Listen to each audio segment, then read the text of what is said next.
नमस्ते स्टूडेंट्स, मैं Nitin Mahure, maths teacher from Yavatmal, फिर से एक बार आपकी सेवा में मेरे नेक्स्ट वीडियो के साथ। तो स्टूडेंट्स, इस वीडियो में आज हम बात करने वाले CBSE class 10 chapter 8 trigonometry exercise 8.3 question number 4 और उसमें से लिया है सब क्वेश्चन 6।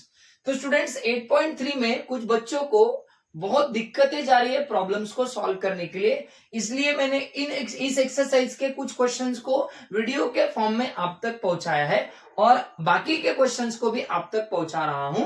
तो इस वीडियो में मैंने लिया है ये क्वेश्चन जो आप बोर्ड पे देख सकते हैं, जहां पे कहा गया है under root sine 1 plus sine upon 1 minus sine is equal to sec plus tan. तो स्टूडेंट्स एक सिंपल कंसेप्ट को समझना है और इसे सॉल्व करना है। जब भी कभी डिनोमिनेटर में डबल टर्म दिया हो तो ट्राई करो कि उस डबल टर्म को सिंप्लीफाई यानी सिंगल फॉर्म में करने का। अब सोचो यहाँ पे कौन सी डबल टर्म दी है, यहाँ पे दी है 1 प्लस साइन। अब 1 प्लस साइन तो कुछ बात नहीं बन रही, पर 1 प्लस या 1 माइनस साइन अगर है तो एक आइडेंटिटी है हमारे पास, कौन सी students? Sine square theta plus cos square theta equals to 1 बराबर। अब अगर सोचो मैंने इस साइन को उधर लेके गया तो क्या बनेगा? माइनस साइन स्क्वायर थीटा बराबर, यानी यहां पे बन रहा है ए स्क्वायर माइनस साइन स्क्वायर, जो कि A square minus B square identity को दर्शाता है। और इसके जगह पे हमारे पास कौन बच जाएगा स्टूडेंट्स? कॉस स्क्वायर थीटा बच जाएगा बराबर, जो कि डबल टर्म से आया सिंगल टर्म। और सिंगल टर्म अगर आया तो प्रॉब्लम को सॉल्व करना बड़ा इजी हो जाता है। ये मेरा फंडा है प्रॉब्लम को सॉल्व करने का। अगर डिनोमिनेटर बहुत ज्यादा टर्म्स में दिया है और अगर वो सिंगल टर्म में हो सकता है तो उसे सिंगल टर्म में कन्वर्ट कीजिए यूजिंग कॉन्जुगेट पेयर, यानी माइनस का अपोजिट पेयर से उसे मल्टीप्लाई करके। चलिए मैं आपको दिखाता हूं किस तरह से इस प्रॉब्लम को करेंगे सॉल्व। तो स्टूडेंट्स यहाँ पे हम सबसे पहले लेंगे लेफ्ट हैंड साइड, क्योंकि लेफ्ट हैंड साइड ही सॉल्व करने लायक है। राइट हैंड साइड में प्लेन टर्म्स दिए हैं। तो लेफ्ट हैंड साइड अगर मैंने बात किया स्टूडेंट्स तो मेरे पास आ जाएगा अंडर रूट, कौन है अंडर रूट?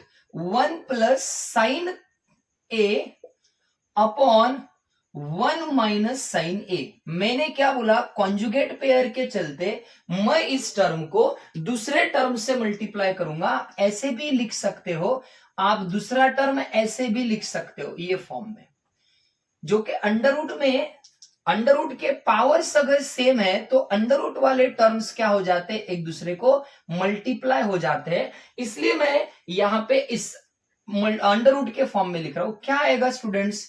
इसका opposite conjugate pair 1 plus sine A, यहां पे आएगा 1 प्लस साइन ए। अब आपको पता है मैंने जैसे कहा कि दोनों रूट के पावर सेम है, इसलिए एक ही कॉमन रूट में हम इसको लिख सकते हैं 1 plus sine A upon 1 minus sign A multiply 1 plus sine A upon 1 plus sine A. तो क्या हुआ स्टूडेंट्स? ये 1 माइनस और ये 1 प्लस अगर हम मल्टीप्लाई करें तो यहां पे पता चलता है a minus b into a plus b is equal to होता है ए स्क्वायर माइनस बी स्क्वायर। आपको पता है आइडेंटिटी लगती है ये, राइट? तो इस आइडेंटिटी के चलते इन दो टर्म की जगह पे आ जाएगा वो वाला स्क्वायरिक टर्म बराबर। तो स्क्वायरिक टर्म में क्या आएगा स्टूडेंट? तो यहां पे देखिए left hand side under root में, जैसे मैंने कहा ये दोनों के पावर सेम है तो कॉमन एक ही रूट में आ गए, दोनों आमने सामने। और एक बात, अब मैं इसको अगर मल्टीप्लाई कर रहा हूं सेम टर्म से तो इस सेम टर्म को अगर मैं कैंसिल भी कर दूं 1 plus sine A divided by 1 plus sine A तो कट होके ओनली 1 रहेगा, यानी 1 मल्टीप्लाई ये टर्म, इसका मतलब वैल्यू में बदलाव नहीं है। तो जब भी हम कोई न्यूमेरेटर डिनोमिनेटर को मल्टीप्लाई करते तो सेम टर्म से न्यूमेरेटर और सेम टर्म से डिनोमिनेटर मल्टीप्लाई करना चाहिए, ताकि हमारे दिए हुए क्वेश्चन की वैल्यू में कोई भी बदलाव न आए। तो यहां पे है, अब ये क्या हो जाएगा? दोनों टर्म सेम, तो सेम होने की वजह से ये आ जाएगी 1 प्लस साइन ए का होल स्क्वायर। यहां पे आ जाएगा आइडेंटिटी के चलते क्या स्टूडेंट? मैंने अभी कहा ए square minus sine square A बराबर। अब इन दोनों के पास इसके जगह पे मैंने आपको अभी कहा था आइडेंटिटी बैठती है sine square a plus cos square a is equal to 1। Sine को उधर भेज दो, बनेगा माइनस साइन स्क्वायर ए। क्या बचा स्टूडेंट? हमारे पास बचा ना सर, कौन? Cos square A. तो मैं लिखूंगा 1 प्लस साइन ए का whole square upon cos square A बराबर।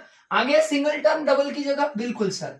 अब देखो दोनों का जो स्क्वायर है बराबर है, उस स्क्वायर को ले लूंगा common exponent and power loss के तहत। तो ये बन जाएगा कॉन, ये बन जाएगा 1 प्लस साइन ए अपॉन बन जाएगा कौन स्टूडेंट्स? कॉस ए, और इसका हो जाएगा होल स्क्वायर। देखो ना सीधी बात, 1 प्लस साइन ए का भी होल स्क्वायर एंड कॉस का भी होल स्क्वायर। जो स्क्वायर रूट है स्क्वायर के साथ कट हो गया, क्या मिला? 1 plus sine A upon cos A, upon cos A. अब स्टूडेंट इसको अगर फर्दर सोचे तो ये होगा हमारे पास 1 upon cos A plus sine A upon cos A. Single term denominator में होने का फायदा कि हम उस सिंगल टर्म को इंडिविजुअली ऊपर में जितने भी टर्म्स है उनके नीचे एज ए डिनोमिनेटर लिख सकते हैं बराबर।